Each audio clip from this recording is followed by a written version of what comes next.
আল্লাহ নবীর সুন্নাত হলো আসসালামু আলাইকুম ইয়া আহলাল বাইত।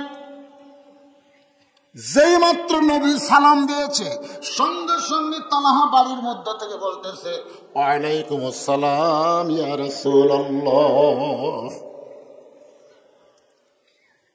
নবী আবার সালাম দিলেন, সঙ্গে সঙ্গে তালহা বললেন ওয়ালাইকুম আসসালাম। তিনবার সালাম দেওয়ার পরে নবী বললেন তালহা। সঙ্গে সঙ্গে তালহা বললেন লব্বাইক ইয়া রাসূলুল্লাহ। কয়বার সালাম দিয়েছেন? তিনবার সালাম দিয়ে ডাক দিলেন তালহা। তালহা বলতেছে লব্বাইক ইয়া রাসূলুল্লাহ। নবী কিছুক্ষণ দেরি করলেন, কারণ তালহা এসে তো দরজা খোলা লাগবে। দরজা খোলার পরে কথা হবে, কিন্তু না, দরজা খোলে না। আল্লাহ নবী আবার ডাক দিলেন তালহা। তালহা বাড়ির মধ্য থেকে বলতেছে লব্বাইক ইয়া রাসূলুল্লাহ, কিন্তু তালহা দরজা খোলে না। নবী আবার ডাক দিলেন তালহা। তালহা করুণ স্বরে বলতেছে লব্বাইক ইয়া রাসূলুল্লাহ। ওমর ফারুক বলে ইয়া রাসূলুল্লাহ, আপনার তালহা বেয়াদব হয়ে গেছে, আপনার তালহা বেয়াদব হয়ে গেছে। আপনি তিনবার সালাম দিলেন, তিনবার তালহা বলে ডাকলেন, এখন পর্যন্ত তালহা দরজা খোলে না, নিশ্চয়ই তালহা বেয়াদব হয়ে গেছে। আল্লাহ রাসূল বলেন ওমর, তদন্ত করতে এসেছো, আগে জানো তারপরে মন্তব্য করো। তদন্ত করতে এসে তদন্ত না করে মন্তব্য করা যাবে? কেবল আমরা দরজাতে আসি, এখন পর্যন্ত বাড়িতে কি জন্য ফজর পড়ে দৌড় দেয়, এটা না জানার আগে তো তদন্তের রিপোর্ট দেওয়া যাবে না। আগে জানা লাগবে। যেই বলছে ওমর, আমার তালহা ব্যাপারে এমন মন্তব্য করো না। হযরত ওমর যেমন ছিলেন গরম, তার চাইতে বেশি আবার ছিলেন নরম। ওমর ফারুকের জীবনে পড়ে দেখবেন, ওমর ফারুক কি সবসময় গরম? যেরকম সবসময় গরম, তিনি যেমন ছিলেন গরম, তার চাইতে বেশি আবার ছিলেন নরম। সঙ্গে সঙ্গে ওমর ফারুক চিন্তা করলো, যদি কোনো বেয়াদবি হয় দরকার নাই। ওমর ফারুক আল্লাহর নবীর কাছ থেকে তালহা লব্বাইক বলে দরজা খোলে না, তালহার বাড়ি একটু ঘুরে ঘুরে দেখা লাগবে। যেই বাড়ির মহব্বতে সালাম ফিরালি বাড়ির দিকে দৌড়াই, এই বাড়ির মধ্যে এমন কি আছে আল্লাহর ঘরের চাইতেই বাড়ির প্রতি তার মহব্বত বেশি কেন হলো? এটা দেখার জন্য হযরত ওমর তালহার বাড়ির চারিধার ঘুরতেছে। হঠাৎ হযরত ওমর দেখতে পাই তালহার বাড়ির প্রাচীরের ফাটল দিয়া বাড়ির ভিতরে একটা খুঁটির সঙ্গে তালহা তার মাসুম বাচ্চাকে রশি দিয়ে বেঁধে রাখছে, আর বাচ্চাটা খালি বাবা বাবা বাবা বলে কাঁদতেছে। ওমর ফারুক আশ্চর্য হয়ে গেল। আল্লাহ রাসূল বলেছেন বড়দেরকে সম্মান করো, ছোটদেরকে স্নেহ করো। আর তালহা তার কচি মাসুম বাচ্চাকে গরু ছাগলের মতন রশি দিয়ে বেঁধে রাখছে, আর ছেলেটা খালি বাবা বাবা বলে কাঁদতেছে। এই দৃশ্য দেখার পরে উমরের অবস্থা আরো খারাপ হয়ে গেল। কিছুক্ষণ পরে তালহা আল্লাহ নবীর জন্য বাড়ির দরজা করলেন। নবী বললেন তালহা, তোমার বিরুদ্ধে 1 নম্বর অভিযোগ হলো ওসমান গনি পর 3 দিন দেখেছে তুমি ফজরের সালাম ফিরে বাড়ির দিকে দৌড় দাও। কয় নম্বর? 1 নম্বর অভিযোগ কে করেছে?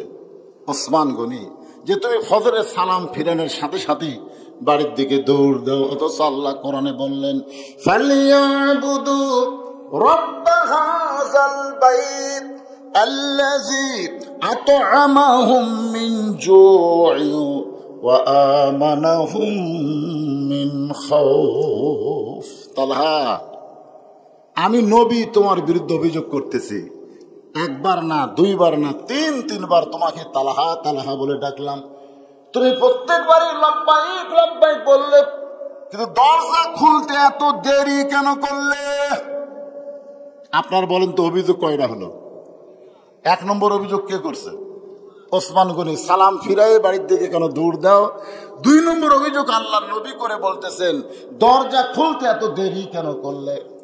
এমন সময় হযরত ওমর ফারুক এসে বলে রাসূলুল্লাহ, ওই তালহার বিরুদ্ধে আমার একটা অভিযোগ হলো, তালহা তার কচি মাসুম বাচ্চাকে বাড়ির ভিতরে একটা খুঁটির সঙ্গে রশি দিয়া বেঁধে রেখেছে।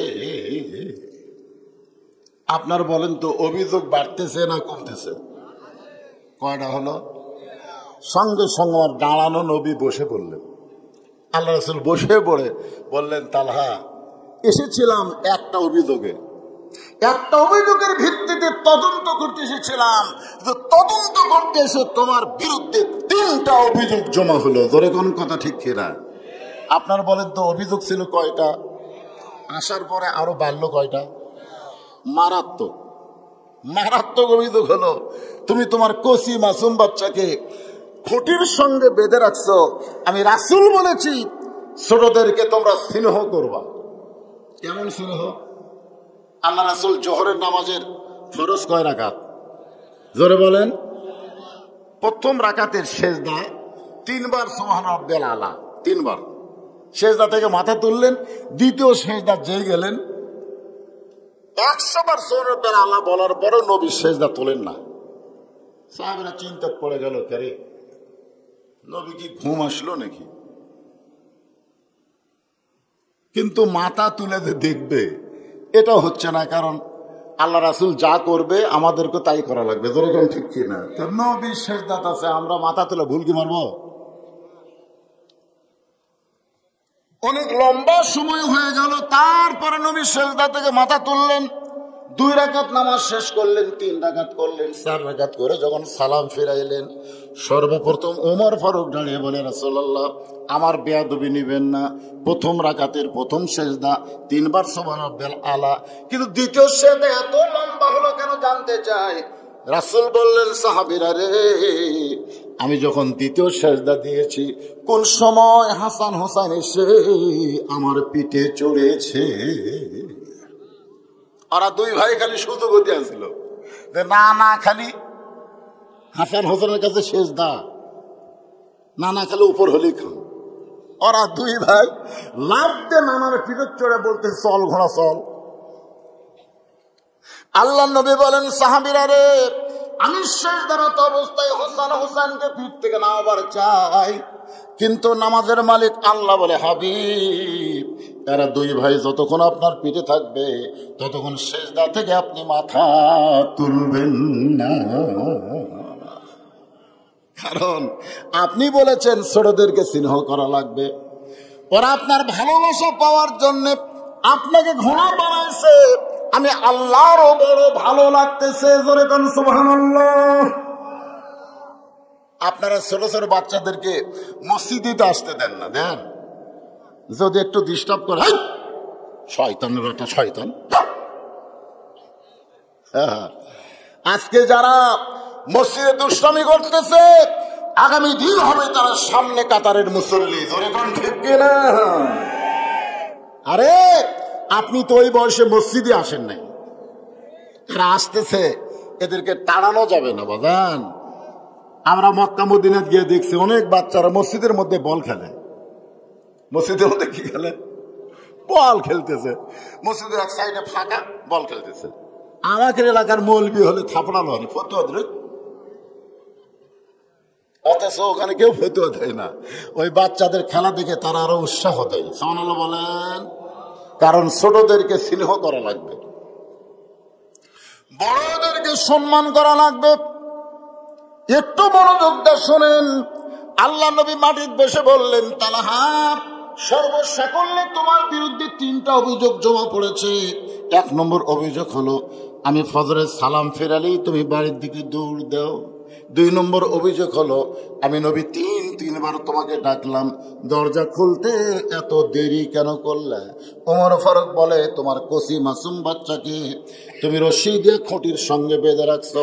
তালহা বলতেছে, ইয়া রাসূলুল্লাহ, এই অভিযোগগুলো যদি আপনি আমার কাছ থেকে শুনতে চান তাহলে আমি বলতে পারি। রাসূল বলেন, অবশ্যই বলতে হবে।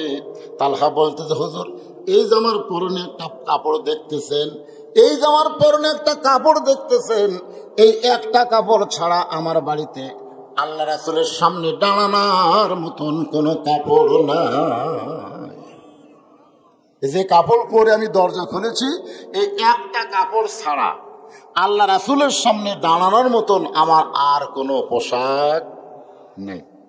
আপনারা বলেন তো, আল্লাহ রাসূলের সামনে দাঁড়ানোর পোশাক কেমন? আপনারা যে মসজিদে যান না, কোন পোশাক পরে? ভালো পোশাক পরেন? এমন লুঙ্গি পরছে, ঠিক না বরাবর শার্ট, রুকুর থেকে সেজদাত গেছে, দ্বিতীয় কাতারের মুসল্লির কেবলাই পরিবর্তন হচ্ছে, কারণ সেজদাত যেই গেছে ওর পিছনে যন্ত্রটা পিছন থেকে সে টোপলার মতন থাকে। এমন পোশাক পরবেন, আপনার যদি লুঙ্গির উপর একটা পাঞ্জাবি থাকতো, ওই পাঞ্জাবির অংশ আপনার পিছনটা ঢেকে দিত। ধরে কোন কথা, ঠিক কথা বলেন না কেন? হ্যাঁ, এমন এক গেঞ্জি গাওয়াতে ফুল প্যান্ট, স্কিন প্যান্ট নাম দিছে, রুকুর থেকে সেজদাত গেছে, পিছনে টেবা হচ্ছে, টেবা। এই জন্য কোরআনে বলা হয়েছে লেবাসুত তাকওয়া, যেই পোশাক পরলে তোমার ভিতরে তাকওয়া বৃদ্ধি পায়, এমন পোশাক ইসলাম বৈধ করেছে। ধরে কোন ঠিক কিনা মুসলমান? আপনি কি মনে করেন পুলিশের পোশাক দেখলে পুলিশ চেনা যায় না? আর্মির পোশাক দেখলে আর্মি চেনা যায় না? র্যাবের পোশাক দেখলে র্যাব চেনা যায় কি যায় না? তা আপনি কি মনে করছেন মুসলমান চেনার একটা পোশাক আছে না নাই? কোথায়? জান এই গেঞ্জালারা মন খারাপ করতেছে। আল্লাহ, আমি দেখছি ভাই, কোরআনের বহু মাহফিলে যদি আপনি করুন কোন কাহিনী কন, মানুষ পাগলের মতন শোনে। ফাতেমার কাহিনী, হাসান হোসেনের কাহিনী, কিন্তু নামাজের কথা বললেই খালি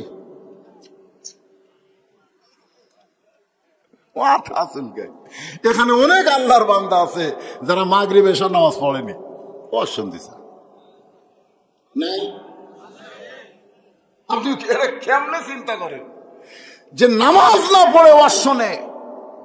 কেমনে চিন্তা করেন? আপনি কি বলতে পারেন যে ফজরের নামাজ পর্যন্ত আপনি আযানের সাথে কন্টাক্ট আছে? আছে নাকি যে ফজর পর্যন্ত আমি বাঁচবই?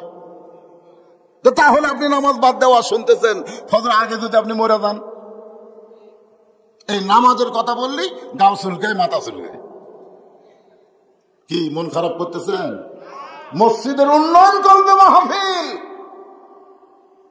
একটু মনোযোগ দিয়ে শোনা লাগবে। তালহা বলতেছে, রাসূলুল্লাহ, এই একটি মাত্র কাপড় ছাড়া আমার বাড়িতে আর কোনো কাপড় নাই, যে কাপড় পরে আল্লাহ নবীর সামনে দাঁড়ানো যায়। হুজুর, আমি একটা মাটির গর্ত করেছি, আমি একটা মাটির গর্ত করে যেমন তেমন কাপড় আমার বউকে ওই গর্তের মধ্যে নামায় দিয়া আমি আপনার পিছনে ফজরে নামাজ পড়তে যাই। কারণ আপনি বলেছেন আজান শোনার পরে কোন পুরুষ মানুষ যদি বাড়িতে নামাজ পড়ে, মেয়ে মানুষের ব্যাপারে এত তাগিদ দেওয়া হয়নি, পুরুষ মানুষ, জোরে কোন কি মানুষ? আজান শোনার পরে কোন পুরুষ মানুষ যদি বাড়িতে নামাজ পড়ে, এটা কোন নামাজ? নফল সুন্নত না, এটা হলো 17 রাকাত। জোরে বলেন কয় রাকাত? এবারে 17 বলতেন না, ফজরের 2 রাকাত। জোরে কোন ফজরের কয় রাকাত? জোহরের কয় রাকাত? আসরের কয় রাকাত? মাগরিবের কয় রাকাত? দেখেন যারা বলতেছে না এরা নামাজই পড়ে না, রাকাত কেমনে কবি? তোর বাড়িতে আমি খাবো না, তুই নামাজ পড়িস? হুজুর পড়ি, হুজুর সব সময় পড়ি।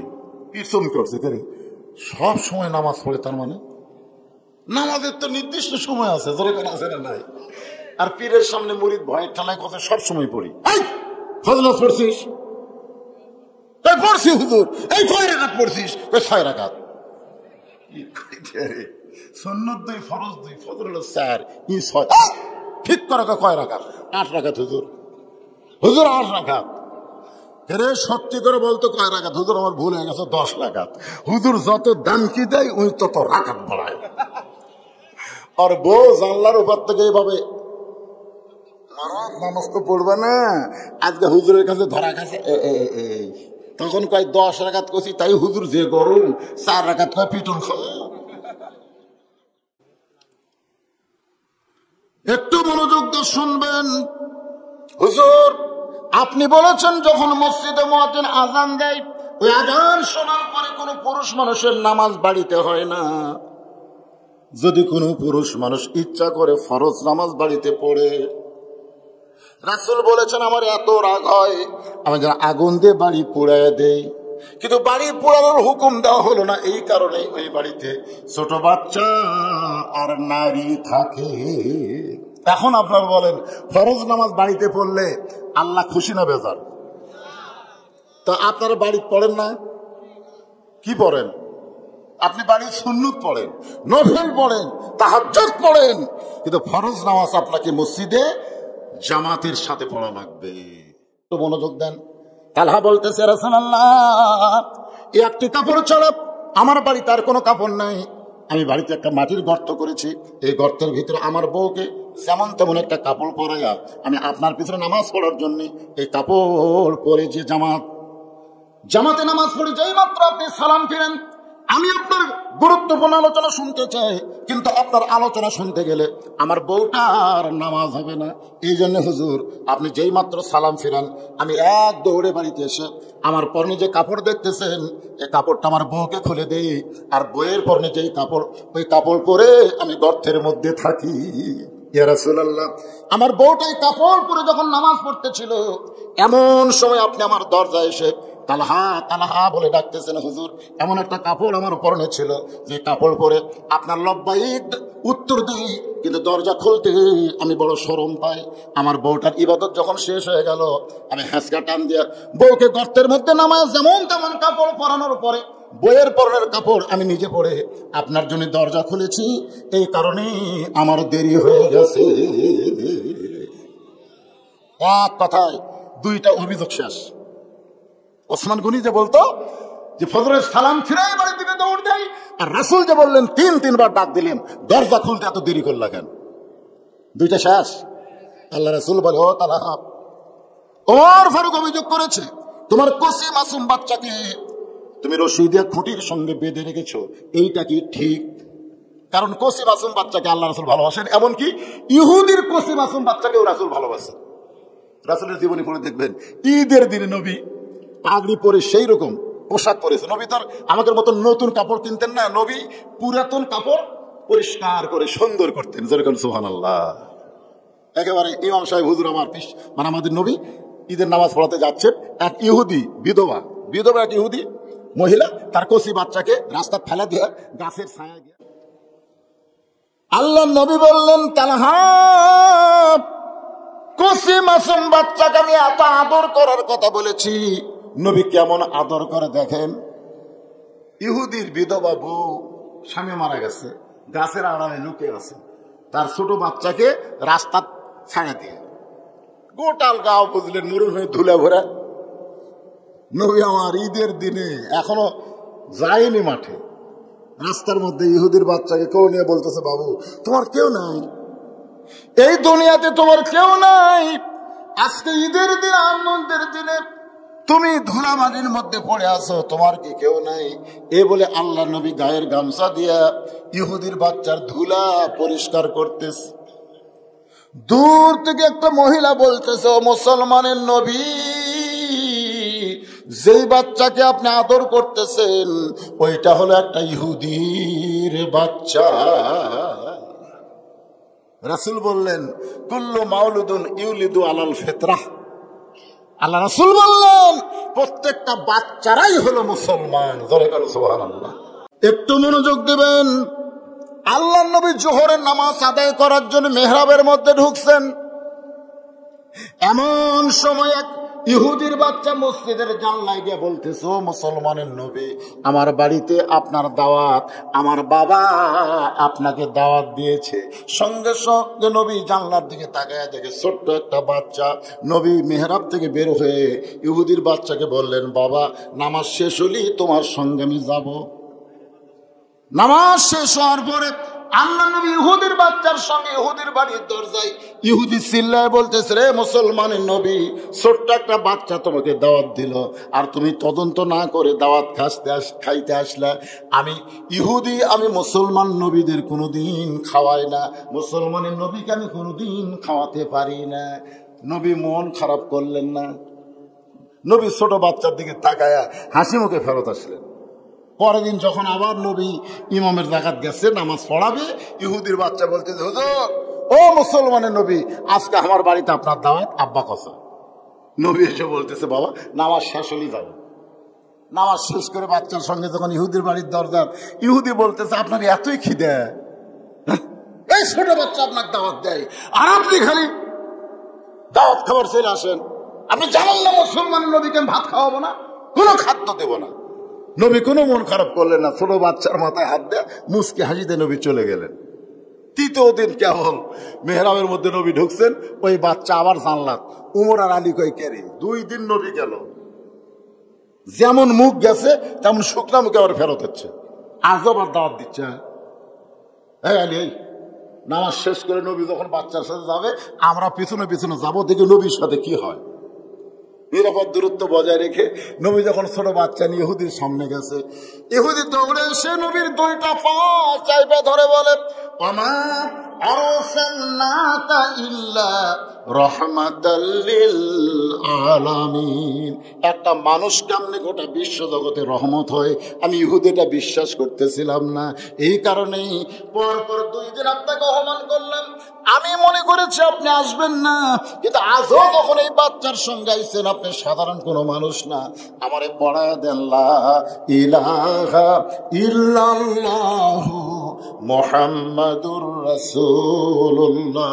রাসূল বললেন, ও সন্তানের বাবা, আমি তোমার দাওয়াতের কথা খেয়াল করি নাই, আমি একটা কচি বাচ্চাকে স্নেহ করেছি। জোরে কর না সুবহানাল্লাহ। রাসূল আমার ইহুদির কচি বাচ্চাকে স্নেহ করে তার দাওয়াতে গিয়ে অপমান হয়, তাও যায়। আর তুমি আমার তালহা সাহাবী হয়ে তোমার কচি মাসুম বাচ্চাকে রশি দিয়ে খুঁটির মধ্যে বেঁধে রাখছো। তোমার বাচ্চার অপরাধ কি? তালহা ছোট বাচ্চার মতন কান্দার বলে, রাসূলুল্লাহ হুজুর, আমার বিশ্বাস আপনি তদন্ত ছাড়া আমার উপর রাগ করতে পারবেন না। এই যে আমার বাড়ির দরজাতে একটা খুরমা খেজুরের গাছ দেখতেছেন, একটা খেজুরের গাছ। এই খেজুরের গাছ হলো একটা ইহুদির গাছ। আজ কয়েকদিন হলে গাছে খেজুর পাকিছে। রাতের বাতাসে পাকা খেজুরগুলো টস টস করে গাছের গোড়ায় পড়ে। আমি যখন আপনার পিছনে ফজরের নামাজ পড়তে যাব, আমার ছোট বাচ্চা ক্ষুধার জ্বালায় হয়তো দরজা খোলা পাইয়ে বাইরে এসে ইহুদের গাছের খুরমা খেজুর খাবে। আমি একজন মুসলমান হয়ে আমার বাচ্চা ইহুদের গাছের খেজুর খাবে, হুজুর এটা আমার সহ্য হয় না। আমি আমার ছোট বাচ্চাকে কান্দে ধরে মসজিদে যাওয়ার জন্য রওনা দিলাম, যে আমার সঙ্গে মসজিদে নিয়ে গেলে ইহুদির গাছের খেজুর খাওয়ার পারবে না। কিন্তু মাঝ রাস্তায় যাওয়ার পর আমার ইমান বলতেছে, তালহা, রাসূল কিন্তু বলেছে 7 বছর থেকে নামাজের তালিম দিবে আর 10 বছর থেকে জোর করে নামাজ ধরাবা। তোমার বাচ্চার বয়স হলো কেবল 4 বছর। যেরকম কয় বছর? এখন 7 বছরে তালিম দেওয়ার জন্য মসজিদে নিয়ে যাওয়া যায়, কিন্তু 4 বছরের বাচ্চা নিয়ে যাবা। তোমরা যখন রুকু থেকে সেজদায় যাবা, তোমার ছেলে যদি মাথা তুলে কয়, এ সবার উপর হাসো, এরকম বলতে পারে কি পারে না? কারণ আমি নিজে দেখছি ঈদুল ফিতরে অনেকগুলো বাবা বুঝলেন সুন্দর করে জামা পোশাক পরে ঈদের নামাজে নিয়ে আইছে। আমরা যে সেজদাত গেছি, ওরা 4-5 জন কাছে ওপর হাসে রে, সব মুসল্লির হাসি, এমনকি আমারও পর্যন্ত হাসি বাড়াচ্ছে। আমরা কি উপর হসি না সেজদা দিছি? কিন্তু মাসুম বাচ্চার মুখ দিয়ে যেটা বাড়াচ্ছে, এর মধ্যে অবশ্যই রহস্য আছে। কথা কন না কেন? তারা তো বললো না যে আমরা সেজদা দিছি, ওরা বলতেছে আমরা উপর হসি। তার মানে বোঝা গেল আল্লাহর সাথে আমাদের কোনো কানেকশন নাই। সেজদা যদি আল্লাহর সঙ্গে যোগাযোগ না হয়, এর নাম উপর হওয়া। ধরে কান কি হওয়া? আমি নামাজের পরে বললাম, ভাইজান তোমরা কয়জন হাসিছ? তো কয়, হুজুর অনেকের মুখে হাসি। আমার মুখে হাসি আসছিল, কিন্তু শব্দ হয়নি। ভাই, আগামী ঈদে 4 বছরের নিচে 5 বছরের নিচে কোনো বাচ্চা মাঠে আনা যাবে না। 7 বছর তালিম দাও, 10 বছর থেকে জোর করে নামাজ ধরাও। তালহা বলে, রাসূলুল্লাহ মাঝ রাস্তায় গিয়ে চিন্তা করলাম, আমরা যখন আপনার পিছনে নামাজে শামিল হব, আমার বাচ্চা যদি দুষ্টামি করে আমি কি করব? আমি আবার বাড়িতে আসলাম। বাড়িতে রাইখে গেলে যদি ইহুদের গাছের খুরমা খেজুর খায়, আর মসজিদে নিয়ে গেলে যদি নামাজ নষ্ট করে দেয়, এই কারণে আমি রশি দিয়ে আমার বাচ্চাকে খুঁটির মধ্যে বেঁধে রাখছি। হুজুর, আমি আমার ছেলেকে অত্যন্ত ভালোবাসি। ওমর ফারুক বলতেছে, রশি দিয়া ছোট বাচ্চাকে বেঁধে রাখার মধ্যে ভালোবাসা কি? রাসূল বলতেছে, তালহা তুমি ঠিক বলেছো। যে বাবা সন্তানকে জাহান্নামের আগুন থেকে বাঁচাবার চায়, ওটা হলো আসল বাবা। জোরে কোন বাবা? আপনারা বলেন তো, আজর কিন্তু ইব্রাহিম নবীকে নমরুদের চুলার মধ্যে ফেলে দিবার চাইছিল। ধরে কোন কথা ঠিক কিনা? আর আমরা বাবা হয়ে আমাদের সন্তানগুলোকে আজকে বেনামাজি বানাচ্ছি, নামাজ না পড়লেও কিছু কই না, মেয়েরা বেপর্দা হলে কিছু কই না। আপনার বলেন তো আপনার ছেলে মেয়ে কোথায় যাবে? কথা কন না কন? তা আপনি বাবা ইচ্ছা করলেই তো আপনার ছেলেকে মাদ্রাসায় পড়াবার পারেন, ইচ্ছা করলে আপনার ছেলেকে আপনি মাসুম অবস্থায় পাক না পাক শিক্ষা দেবার পারেন। আপনি আপনার বাচ্চাকে মাদ্রাসায় ভর্তি করে দেন, শিক্ষকের দায়িত্ব হলো কোনটা পাক কোনটা না পাক আপনার বাচ্চারে শিখাই দিবে। ধরে কোন কথা ঠিক কিনা? আপনি মাদ্রাসা না দিয়ে প্যারাই মারি দিচ্ছেন,